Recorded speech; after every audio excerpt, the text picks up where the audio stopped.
Warm up with this hearty, classic minestrone soup, packed with fresh veggies, beans, and pasta.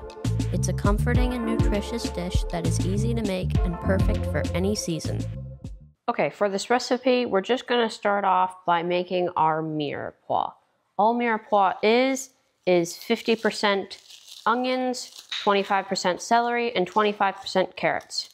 For the onion, I'm using half a cup. I'm using half of a large onion that we cut up another time but didn't need the rest, and we just wrapped it in plastic wrap and put it in the fridge. Peel it, and we're gonna cut this into just a small dice.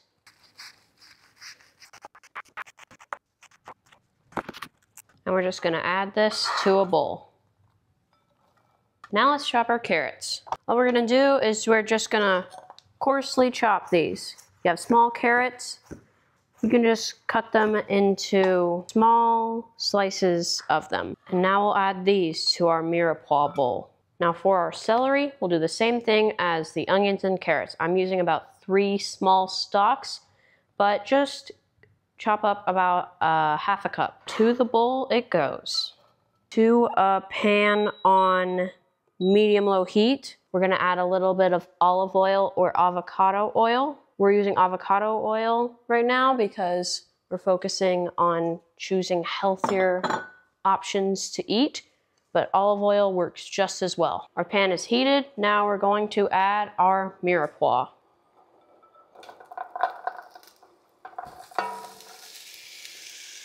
And all we're gonna do is sweat these vegetables. All sweating is sort of making them soft and kind of translucent. This will take about 5 to 6 minutes. Our vegetables are now softened, and now I'm going to add 5 cups of chicken broth. Be right back. Okay, our broth is added. If you don't have chicken broth, you can always substitute it with 5 cups of water and add the amount of bouillon you would need for it. To this mixture, we're going to add a 14.5 ounce can of diced tomatoes along with the juices too. No need to strain it. 1.5 cups of red kidney beans. And over here on the cutting board, all I'm going to do is roughly chop some spinach, about a cup. Then you're just gonna add this to the pot. And finally, add a 1/4 cup of orzo pasta. And you're just gonna combine all your ingredients. And now you're gonna bring this to a simmer and let it simmer for 25 minutes uncovered. Now that this soup is finished, we're gonna lower the heat a little bit. And we're going to add a half a cup of peas and a half a cup of green beans, fresh or frozen. Try to avoid canned.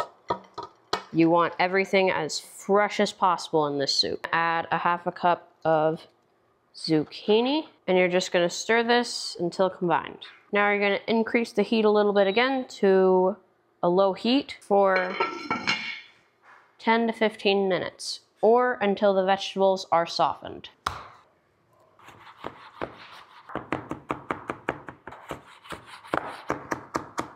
Our vegetables are soft.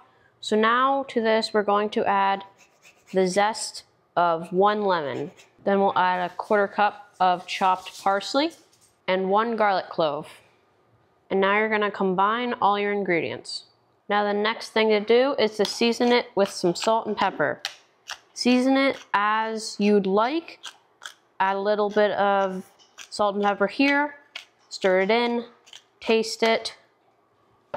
Then if you think it needs more, add a little bit more. And when you think it's good, your soup is ready to be served. And here comes the master himself of the final taste testing.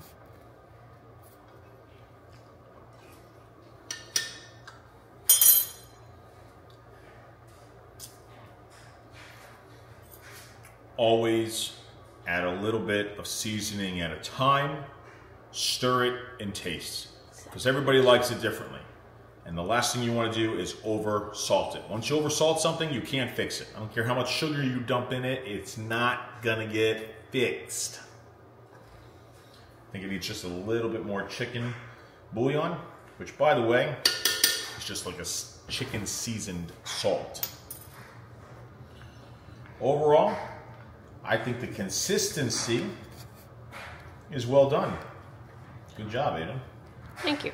And that's my honest opinion. He knows I speak honestly. So I think what you should do is like his video, subscribe. All right, so I'm gonna mince up some parsley here for a garnish. This is a Noom approved recipe. And if you check the description for additional notes, you'll find that this recipe is 70% green.